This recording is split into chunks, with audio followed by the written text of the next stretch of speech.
अस्सलाम वालेकुम। वेलकम है जी रिहाना के किचन में। तो कैसे हैं आप? तो जी क्या के दिन में भी लोग जा रहे हैं और ठीक है, तबीयत अल्हम्दुलिल्लाह आपकी दुआओं से पहले से रिलीफ़ है। अल्लाह का शुक्र है, एहसान है कि पहले से फ़ायदा है। तो जी ऐसा नहीं हो सकता कि मेरी तबीयत थोड़ी सही हो और मैं बिस्तर में लेट जाऊं, ऐसा बिल्कुल नहीं हो सकता। मैं काम करे बगैर नहीं रह सकती और मेरी हेल्पर भी अगर काम करती हैं तो कपड़ा लेके मैं भी उनके पीछे पीछे लगी रहती हूँ डस्टिंग करने में। और ख़ाना तो ज़रूरी बनाना पड़ता है, बनाती हूँ इस वजह से कि एक तो तकलीफ़, एक घर का खाना ना मिले तो और कमज़ोरी। तो डॉक्टर कहते हैं कि आपको 4 बार खाना खाना चाहिए सुबह से शाम तक, लेकिन मेरे से बिल्कुल भी नाश्ते के बाद नाश्ता होता मेरा हल्का फुल्का, एक ब्रेड और एक मग चाय, कप से थोड़ा बड़ा होता है। और फिर शाम तक मैं कुछ भी नहीं खाती। शाम को खाना बनाती हूँ और फिर खाना खाती हूँ करीबन कोई 8 बजे के करीब। और यही मेरी रूटीन चल रही 6-7 साल से। तो बस व्लॉग क्या ही के दिन में आ रहे हैं। चलो अल्लाह का शुक्र है अल्हम्दुलिल्लाह के फिर भी आ रहे हैं। और नहीं तो हिम्मत तो बिल्कुल ऐसी नहीं होती कि मैं व्लॉग बनाऊं। लेकिन वही है ना कि मेरी 4 साल की मेहनत बेकार जाएगी। और ये यूट्यूब पे आना बहुत मुश्किल का काम है, इतना आसान नहीं है। यानी कि जो नाचना गाना करती हैं जैसे कि सीमा हैदर हैं, तो मनोरंजन के तौर पे लोग उनको देख लेते हैं कि भाई ये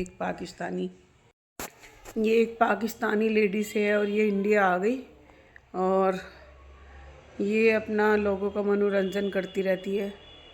तो उनके अगर व्लॉग चल रहे हैं तो उनकी और बात है, और जो हम अपने घर की डेली रूटीन दिखाते हैं तो बहुत मुश्किल काम है। और यूट्यूब इतना पागल नहीं है कि किसी को भी साफ़ी टिकट दे दे कि हाँ लो जी भाई हमने आपको पास कर दिया। बहुत मेहनतें करनी पड़ती हैं, 10-10 साल हो जाते हैं और 1-2 साल तो हो ही जाता है तो डेली रूटीन वालों को। और भाई नाचना गाना अगर होता है तो 6 महीने में भी हो जाता है मोनेटाइज। तो जी मेरा तो कुकिंग का चैनल है और कुछ अपनी रूटीन अंदर बाहर कहीं जाना, तो वो थोड़ा, पहली बात तो हमारे मेरठ के अंदर व्लॉगर नहीं हैं। तो अगर हम अपना कैमरा निकालते हैं ना तो हमें लोग पूछते हैं, अगर किसी हम शोरूम में गए और हम ना मोबाइल निकाल के हम बनाते हैं तो लोग पूछते हैं कि क्या कर रहे हो आप, क्यों बना रहे हो वीडियो। तो फिर हम उनसे कहते हैं कि हम एक व्लॉगर हैं और हम अपना व्लॉग बनाते हैं। तो फिर वो लोग कहते हैं अच्छा ठीक है बना लो। नहीं तो यहाँ व्लॉगर नहीं है, ना के बराबर है इंडिया मेरठ में। और पाकिस्तान में तो घर घर व्लॉगर हैं। अगर घर में 4 बंदे हैं तो चारों ही व्लॉगर हैं। तो हमारे यहाँ तो बहुत कम हैं, ना के बराबर हैं। तो जी हो गई मेरी बात और अब मैं जाऊँगी किचन में और मैं बनाऊँगी खाना। तो खाने में मैं क्या बनाऊँगी आप रही मेरे साथ और देखिएगा। तो बस मैं दवाई खा के बैठी थी और अब मैं जा रही हूँ खाना बनाने, तो रहिएगा मेरे साथ। अस्सलाम वालेकुम, वेलकम है रिहाना के किचन में। तो मेरा फ्रिज कई दिन हो गए थे कि साफ़ नहीं किया था। तो हुआ ये, मैं किस्तों में ही काम कर रही हूँ ज़रूर। जैसे कि आपको मालूम है कि मेरी तबीयत नासाज है, तबीयत ख़राब चल रही है आजकल। तो फ्रिज गंदा होता है तो कुछ भी चीज़ गंदी तो अच्छी नहीं लगती। तो कल मैंने पूरा सामान निकाल के किया था अंदर से साफ़।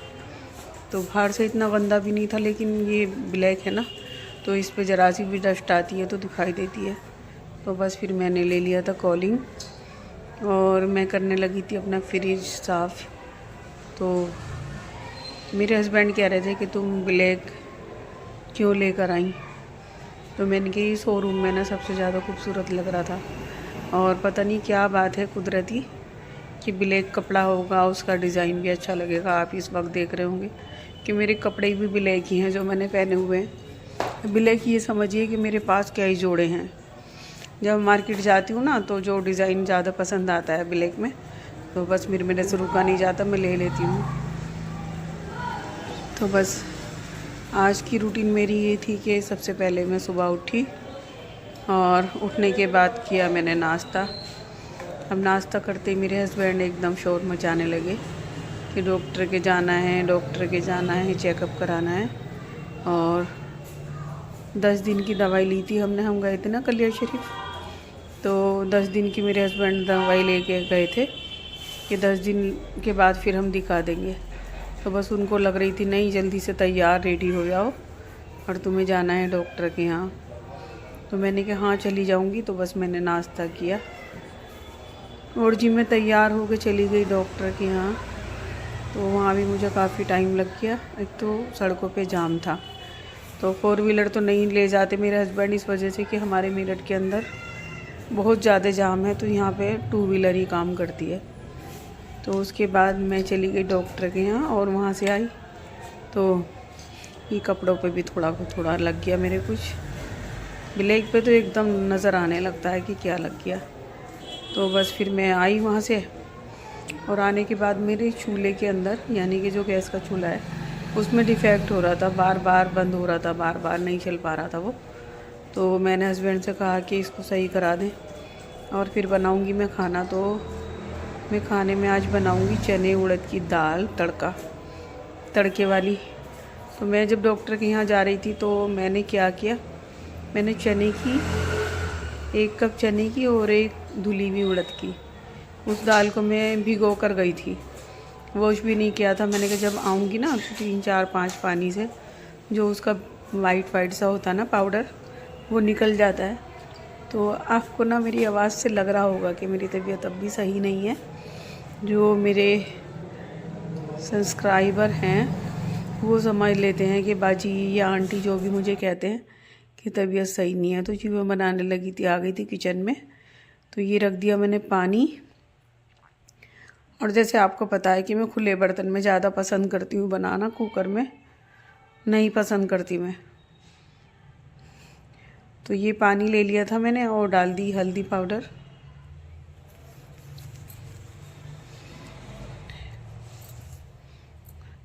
तो ये चने उड़द की दाल मैं एक फरमाइश पे बना रही हूँ। अब किसकी फरमाइश है ये नहीं बता सकती मैं आपको। तो मैंने डाला हल्दी और नमक, और फिर डाल दी मैंने 4-5 बार इसको वॉश किया, और ये दाल बिल्कुल एकदम साफ़ हो गई थी, यानी कि पाउडर निकल गया था। तो मैंने डाल दिया, खोलने वाला था पानी। अब मैंने डाल दी इसके अंदर दाल। अब जो भी मैं इसमें डालूँगी देखते रहें।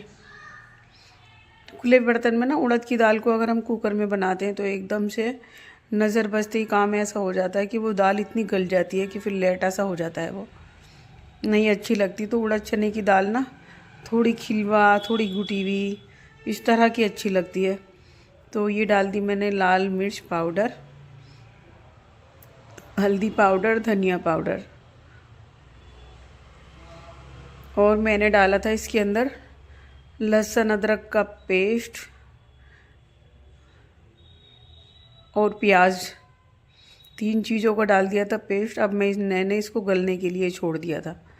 तो फिर मैं इसको क्या करूँगी, अभी मेरे हिसाब से ना 80% ये गल गई थी, और अभी मैं ढक के इसको और पकाऊंगी। इतने में तैयार कर लूँगी इसका तड़का।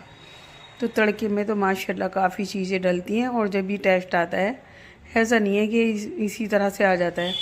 ये प्याज, अदरक, ये सारी चीज़ें मैंने काट ली थी। ये डाल दिया मैंने देसी घी फ्राई पैन में, ये डाला ज़ीरा,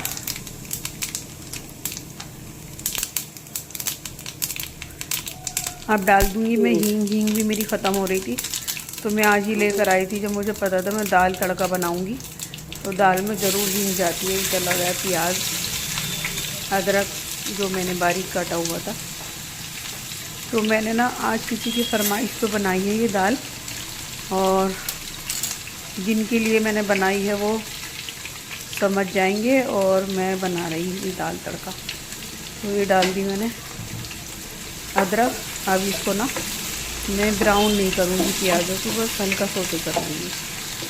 तो यूँ चला गया मेरा जीरा, हींग और अदरक। अभी जा रहा है इसके अंदर टमाटर और हरी मिर्ची। मैं इसको तड़के को बहुत अच्छी तरह से इसका तड़का तैयार करूँगी। और मैंने क्या किया कि मुझे दाल लग रही थी थोड़ी खड़ी खड़ी, तो मैंने चम्मच लिया, वो गल चुकी थी, तो मैंने चम्मच से ना उसको थोड़ा हल्का सा घोट दिया।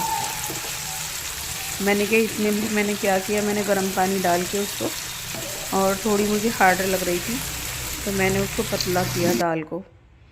मैंने कहा इतने मेरा तड़का तैयार होगा, इतने मेरी दाल भी रेडी हो जाएगी। तो बस ये तड़का माशाल्लाह से मेरा बहुत तैयार हो गया, और खुशबू भी बहुत ज़्यादा जा रही थी। और मैंने धनिया रख लिया था कि धनिया मैं ऊपर से डाल दूँगी, जिसको खाना होगा खा लेंगे और जिसको नहीं खाना होगा वो नहीं खाएंगे। तो ये हो गया तड़का तैयार, और डाल दूँगी अब। ये चला गया इसके अंदर तड़का। तो ये हो गई मेरी चने उड़द की दाल तड़का।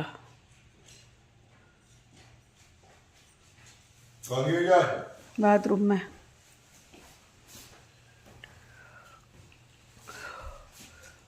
ये हो गई दाल दाल दाल दाल रेडी। ये है जी दाल तड़का।